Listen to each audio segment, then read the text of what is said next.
بسم اللہ الرحمن الرحیم۔ شروع خدا کا نام لے کر جو بڑا مہربان نہایت رحم والا ہے۔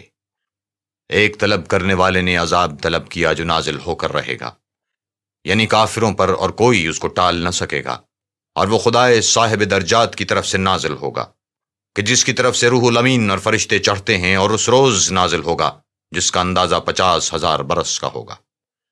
تو تم کافروں کی باتوں کو حوصلے کے ساتھ برداشت کرتے رہو۔ وہ ان لوگوں کی نگاہ میں دور ہے اور ہماری نظر میں قریب۔ جس دن آسمان ایسا ہو جائے گا جیسا پگھلا ہوا تانبا، اور پہاڑ ایسے جیسے دھنکی ہوئی رنگین اون، اور کوئی دوست کسی دوست کا پرسان نہ ہوگا، حالانکہ ایک دوسرے کو سامنے دیکھ رہے ہوں گے۔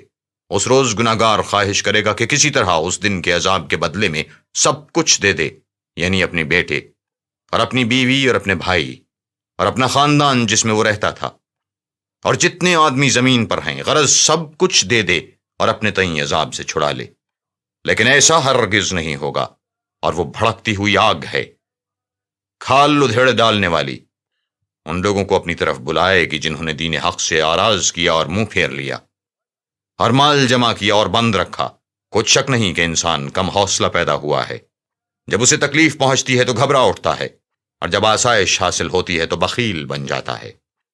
مگر نماز گزار جو نماز کا التزام رکھتے اور بلا ناغہ پڑھتے ہیں، اور جن کے مال میں حصہ مقرر ہے، یعنی مانگنے والے کا اور نہ مانگنے والے کا، اور جو روز جزا کو سچ سمجھتے ہیں، اور جو اپنے پروردگار کے عذاب سے خوف رکھتے ہیں، بے شک ان کے پروردگار کا عذاب ہے ہی ایسا کہ اس سے بے خوف نہ ہوا جائے۔ اور جو اپنی شرمگاہوں کی حفاظت کرتے ہیں، مگر اپنی بیویوں یا لونڈیوں سے کہ ان کے پاس جانے پر انہیں کچھ ملامت نہیں، اور جو لوگ ان کے سوا اور کے خاص گار ہوں وہ حد سے نکل جانے والے ہیں، اور جو اپنی امامتوں اور اقراروں کا پاس کرتے ہیں، اور جو اپنی شہادتوں پر قائم رہتے ہیں، اور جو اپنی نماز کی خبر رکھتے ہیں، یہی لوگ باغائے بہشت میں عزت و اکرام سے ہوں گے۔ تو ان کافروں کو کیا ہوا ہے کہ تمہاری طرف دوڑتے چلے آتے ہیں، اور دائیں بائیں سے گروہ گروہ ہو کر جمع ہوتے جاتے ہیں؟ کیا ان میں سے ہر شخص یہ توقع رکھتا ہے کہ نعمت کے باغ میں داخل کیا جائے گا؟ ہرگز نہیں۔ ہم نے ان کو اس چیز سے پیدا کیا ہے جسے وہ جانتے ہیں۔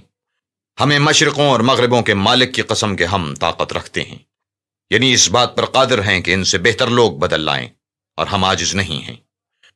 تو اے پیغمبر، ان کو باطل میں پڑے رہنے دو اور کھیل لینے دو، یہاں تک کہ جس دن کا ان سے وعدہ کیا جاتا ہے وہ ان کے سامنے موجود ہو۔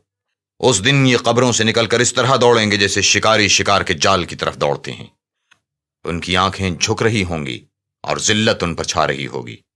یہی وہ دن ہے جس کا ان سے وعدہ کیا جاتا تھا۔